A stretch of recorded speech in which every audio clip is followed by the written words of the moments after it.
Hello everyone, welcome to my channel. ঠিক আছে আপোনালোকে ইয়াতে আহিছে আজি আমাৰ কি কৰিম আমি আজি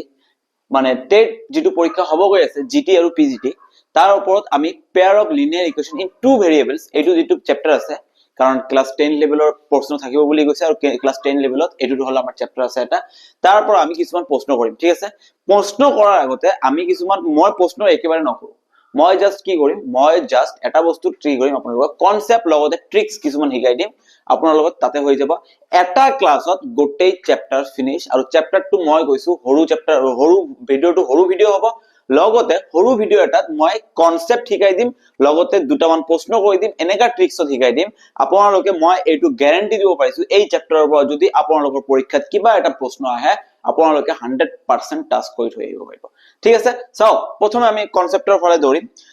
ফালে দৌৰিব গলে আমি কি কৰিব লাগিব প্ৰথমে ভালদৰে ইয়াতে আপোনালোকে চাব ইয়াতে আমি ইয়াতে কি মই ইয়াতে কি ক'ব বিচাৰিছো ঠিক আছে আপোনালোকে ইয়াতে চাব যদি আমি লিনিয়াৰ ইকুৱেচন বুলি ক'ব যাও ঠিক আছে ৰৈখিক সমীকৰণ যদি ক'ব যাও ৰৈখিক সমীকৰণৰ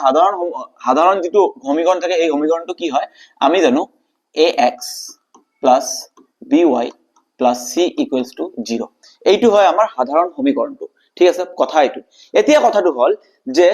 ইয়াতে কি কৈছে টু ভেৰিয়েবল দুটা সমীকৰণ থাকিব লাগিব ঠিক আছে দুটা সমীকৰণ থাকিব লাগিব ঠিক আছে দুটা ভেৰিয়েবল ইয়াতে ভেৰিয়েবল কাক বুলি কোৱা হৈছে x আৰু y কোৱা হৈছে আৰু ইয়াতে কি কৈছে দুটা সমীকৰণ থাকিব লাগিব এটা এটা সমীকৰণ থাকিলে আমি কি লিখো এটা সমীকৰণ থাকিলে ax by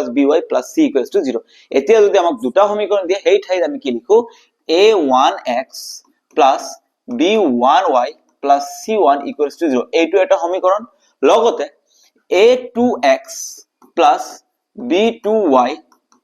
c2 = 0 এইটো এটা সমীকৰণ আমাক দুটা সমীকৰণ দিয়া থাকিব এতিয়া হল দুটা সমীকৰণ মানে এই সমীকৰণবোৰ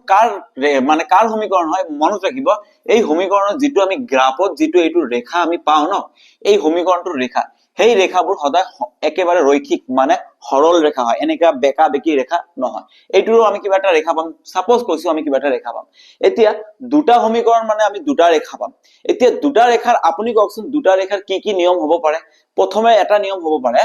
যে ৰেখা দুটা কেৱল এটা বিন্দুতে কাটাকাটি কৰিব এনেকা এটা হ'ব পাৰে এটা বিন্দুত কাটাকাটি কৰিছে এটা কেস ফাৰ্স্ট কেস হ'ব পাৰে দ্বিতীয় কেস আমাৰ কি হ'ব আপুনি চাব ইয়াতে দ্বিতীয় কেস আমাৰ কি হ'ব পাৰে ৰেখা দুটা এনেকাটো হ'ব পাৰে ন এনেকাটো হ'ব পাৰে যেটো ৰেখা এটা ৰেখা আন এটা ৰেখা কেতিয়াও কটাকটি নাই এটা আছে এবাৰ কটাকটি কৰিছে এটা আছে এবাৰো কটাকটি নকৰে মানে দুটা সমান্তৰাল ৰেখা আৰু আমি জানো সমান্তৰাল ৰেখা কেতিয়াও কটাকটি নকৰে এনেকাও হ'ব পাৰে প্ৰথম কথা দ্বিতীয় কথা এনেকা হ'ব তৃতীয় কেস এটা এনেকা কেস হ'ব পাৰে এটা এনেকা কেস হ'ব পাৰে আৰু এটা কেস কেনেকা হ'ব পাৰে এটো আমাৰ লাস্ট কেস এটো কেস কেনেকা হ'ব পাৰে আপুনি নিজে অলপ মাথা লগালে গম পাই যাব ইয়াতে লাস্ট কেসটো কেনেকা হ'ব পাৰে আপুনি ইয়াতে চাব এটা ৰেখা গল তাৰ ওপৰেদি আনটো ৰেখা যাব মানে ইয়াত কেৱল এটা ঠাইত কটাকটি কৰিছে ইয়াত এটা ঠাইতো কটাকটি কৰা নাই ইয়াত গোটেইখিনি ঠাইত কটাকটি কৰিছে এটা ৰেখাৰ ওপৰত আনটো ৰেখা থিয় মানে পৰি আছে ঠিক আছে তাৰ মানে কেৱল তিনিটা কেস এতিয়া আপোনালোকক সুধিব যদি এটা ঠাইত কটাকটি কৰে তেনে হলে তাক কি বুলি কোৱা হ'ব ইউনিক সলিউশন মাত্ৰ কেৱল এটাই সমাধান যত কটাকটি কৰিছে তাতে সমাধান আছে ঠিক আছে এটাই সমাধান যদি কেতিয়াও কটাকটি নকৰে তেতিয়া তাক কি বুলি কোৱা হ'ব নো সলিউশন কোনো সমাধান নাই কাৰণ ৰেখা দুটা যদি কটাকটি এটা আনটক না কাটে কটাকটি নকৰে তেনে হলে আমি ইয়াৰ সমাধান কেনেকৈ পাম নাপাও নহয় কটাকটি কৰিলে আমি মানটো উলিয়াব লাগিব আৰু এটা কি হ'ব ইয়াতে ইনফাইনাইট নাম্বাৰ অফ সলিউশন অসীম সংখ্যক সমাধান ঠিক আছে অসীম সমাধান থাকে ইনফাইনাইট নাম্বাৰ অফ সলিউশন ঠিক আছে এতিয়া ইনফাইনাইট নাম্বাৰ অফ সলিউশন মই কি লিখলো আৰে ভাই গোটেইখিনি ৰাস্তাত এজনে কাটি আছে গোটেইখিনি ৰাস্তাত আৰু আমি জানো এটা ৰেখাৰ ওপৰত অসংখ্য বিন্দু থাকে তাৰ মানে কি অসংখ্য বিন্দুৱে লগ লাগি আছে আৰু অসংখ্য বিন্দু লগ লাগি থাকাৰ কাৰণে আমি কি বুলি কম ইনফাইনাইট নাম্বাৰ অফ সলিউশন মানে ইমান সলিউশন আছে আমি হিসাব কৰিম তিনিটা case first case unique solution second case no solution third case infinite number of solution এতিয়া চাব যেতিয়া আপোনাক এতিয়া কি দিয়া থাকিব এনেকা দুটা সমীকৰণ দিয়া এতিয়া আমি এটা উদাহৰণ লৈ চাম এটা আমি উদাহৰণ লম এতিয়া ঠিক আছে আপুনি আমি এটা উদাহৰণ লম ঠিক আছে এটা উদাহৰণ ললে মই আশা কৰিছো আপোনালোকৰ কনসেপ্টটো ভালদৰে ক্লিয়াৰ হৈ যাব ঠিক আছে মই এটা সমীকৰণ লৈছো এটা সমীকৰণ আছে 2x + 3y minus 1 equals to 0 আৰু এটা সমীকৰণ আছে আমাৰ হাতত 3x minus 9y minus 2 equals to 0 কিবা এটা লৈ লৈছো মই ঠিক আছে একো আপত্তি নাই এতিয়া আপুনি কবচোন ইয়াতে a1 by a2 উলিয়াব লাগে মোক a1 by a2 a1 ৰ মান কিমান আছে x ৰ লগত 2 আছে 2 a2 কিমান আছে x ৰ লগত 3 আছে তে 2 by 3 হৈ গল b1 by b2 উলিয়াব লাগে মোক b1 by b2 কিমান আছে b1 আছে 3 b2 আছে আমাৰ 9 ঠিক আছে তেলা 3 ৰে এক কাটলে কিমান হ'ব 1 by 3 লগতে ইয়াতে আমি c1 by c2 মই উলিয়াই লৈছো তাৰ পিছত কিছুমান কথা কব লাগিব ইয়াতে c1 ৰ মান কিমান আছে -1 ঠিক আছে আৰু c2 ৰ মান কিমান আছে -2 ঠিক আছে মাইনাস মাইনাস ক্যান্সেল এটো কিমান থাকিল 1/2 এতিয়া কথাটো হল আপুনি ফার্স্ট চেক কৰিব a1 by a2 আৰু b1 by b2 সমান হৈছে নে হোৱা নাই আপুনি ইয়াতে চাওক a1 by a2 কিমান আছে 2/3 b1 by b2 কিমান আছে 1/3 তেনে হলে a1 by a2 আমি জানো not equal to b1 by b2 আৰু যেতিয়া a1 by a2 not equal to b1 by b2 হ'ব তেতিয়া আপুনি চাব ইয়াতে কি আছে আমাৰ ইয়াতে যেতিয়া a1 by a2 not equal to b1 by b2 তেতিয়া আমি কি কও ইউনিক সলিউশন মানে সমীকৰণ দুটাৰ কেৱল মাত্ৰ এটাহে সমাধান থাকে তাৰ মানে সমীকৰণ দুটাৰ যেটো ৰেখা আছে ৰেখা দুটা কেৱল মাত্ৰ এটা স্থানতহে কটাকটি কৰিব ঠিক আছে এটা স্থানতহে কটাকটি তাৰ মানে এইটো সমাধানৰ কথা কৈছে ইয়াতে ঠিক আছে তাৰ মানে আপোনালোকে গম পাইছে এনেকে উলিয়াব লাগিব যেতিয়া এইটো কন্ডিশন তেতিয়া আমি সি চেক নকৰিলেও হ'ব ঠিক তেনেদৰে আমি ইয়াতে এটা চাম এতিয়া আমি এটা ইয়াতে এটা বেলেগ এটা উদাহৰণ লম আপুনি চাব ইয়াতে 2x + 4y - 3 = 0 আৰু এটা সমীকৰণ লৈছো মই 6x + 12y - 4 = 0 এতে a1 by a2 কি হ'ব কওকচোন আপুনি a1 by a2 a1 আছে 2 a2 আছে 6 2 এ 6 কাটিলে 1/3 আৰু b1 by b2 কিমান হ'ব আপুনি কওকচোন b1 আছে 4 b2 আছে আমাৰ 12 তেনলে সাইডে 12 কাটিলে 3 তাৰ মানে a2 1/3 লগতে c1 by c2 কিমান আছে c1 by c2 আপুনি ইয়াতে চাব -3 by -4 -3 by -4 তেনলে ইয়াতে আপুনি কি কব পাৰে -3 by -4 যদি থাকে তেনলে এটো মাইনাস মাইনাস ক্যান্সেল 3/4 তেনলে ইয়াৰ পৰা আপুনি কন্ডিশন কি পালে আপুনি নিজে চাই আছে a1 by a2 আৰু b1 by b2 ৰ মান দুটা সেম আছে তেনলে আমি লিখিব পাৰো b1 by b2 ঠিক আছে কিন্তু not equal to c1 by c2 3/4 আছে তাৰ মানে not equal to c1 by c2 যেতিয়া এনেকা কন্ডিশন আহে তেতিয়া আপুনি নিজে চাওকচোন কি আহে ইয়াতে কন্ডিশনে ইয়াতে কি আছে আমাৰ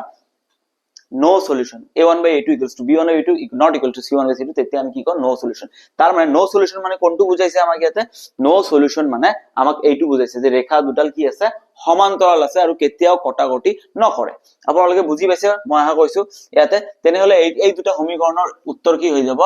no solution এতিয়া এনেকা ধৰণৰ প্ৰশ্ন আপোনাক পৰীক্ষাত দিব দিয়াৰ পিছত কব কওকচোন এই সমীকৰণ দুটাৰ ইউনিক সলিউশন থাকে নে নো সলিউশন থাকে নে ইনফাইনাইট নাম্বার অফ সলিউশন থাকে তেতিয়া আপোনালোকক এই সিস্টেমত যাব লাগিব ঠিক আছে যোৱাৰ পিছত আপোনালোকক উলিয়াব লাগিব প্ৰথম কথা দ্বিতীয় কথা এনেকা ধৰণৰ প্ৰশ্ন থাকে তৃতীয় কথা এতিয়া আৰু এটা ধৰণৰ প্ৰশ্ন থাকে আপোনাক কিবা এটা সমীকৰণ দি দিব আজি ইমান মহে ডিস্টার্ব দি আছে ঠিক আছে আপোনাক কিবা এটা দি দিব কি দিব ইয়াতে সাপোজ ধৰি লওক আপোনাক ইয়াতে দিছে কিবা এটা সমীকৰণ দি দিছে মই ধৰি লৈছো কিবা দিছে 4x - 3y + 1 = 0 আৰু এটা দিছে আপোনাক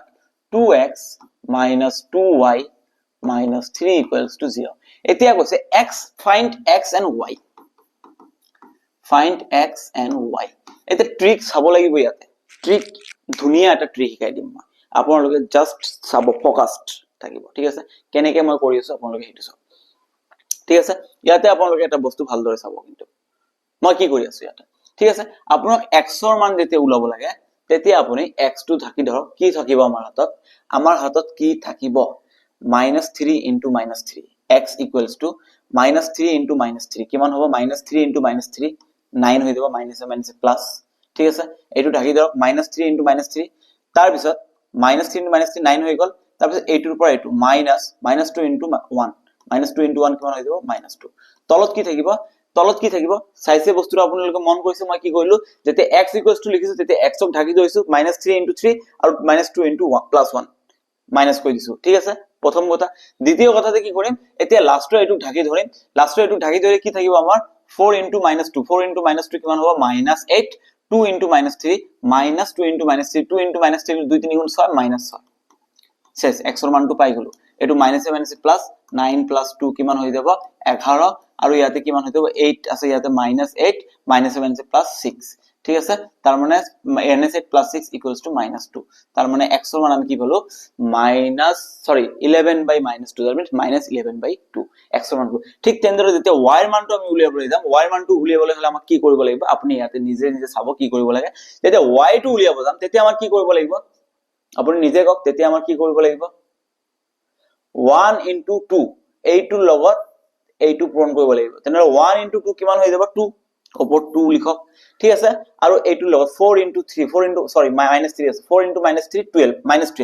minus 4 into 3 minus 12 divided by এতে কি কৰিম আমি এইটোক ঢাকি ধৰিম এইটোক ঢাকি ধৰি দিয়াৰ পিছে পিছে ইয়াৰ তলত যেটো লিখিছে আপুনি সেম বস্তুটো ইয়াৰ তলত লিখি দিব -8 -6 ঠিক আছে এইখিনিৰ ভ্যালুটো আমি পালো ইয়াতে কিমান পালো -2 আৰু ওপৰৰ পৰা মাইনাস প্লাস 2 + 12 কিমান হৈ যাব 14 2 এৰে 14 কাটি দিলে 7 তাৰ মানে আলটিমেটলি ৰেজাল্ট কিমান পালো -7 y আমি পালো -7 আৰু x আমি পালো 11/-2 মই কিবা পদ্ধতি ব্যৱহাৰ কৰিছো জানো কৰনি আপুনি চাইছে না মই কেনেকৈ উলিয়াইছো জাস্ট আপোনাক প্ৰ্যাকটিস লাগিব 1 সেকেন্ডৰ ভিতৰত উত্তৰটো উলিয়াব 1 সেকেন্ড নহয় 5 সেকেন্ড লাগিব মিছা কথা কৈছো 1 সেকেন্ড নালাগে 5 সেকেন্ড মান লাগিব যদি আপোনালোকে এই টেকনিকটো জানে যদি না জানে তেতিয়া আপোনালোকে বেমেজাৰি সৃষ্টি হ'ব আপোনালোকৰ ঠিক আছে কিন্তু যদি জানে তেতিয়া আপোনালোকৰ কাৰণে বহুত বেছি সুবিধা হ'ব ঠিক আছে পৰীক্ষাত এনেকে ধৰণৰ এনেকা প্ৰশ্ন আহিব আপোনালোকক ডাইৰেক্ট কৈ দিব x আৰু y মানটো উলিয়াব লাগে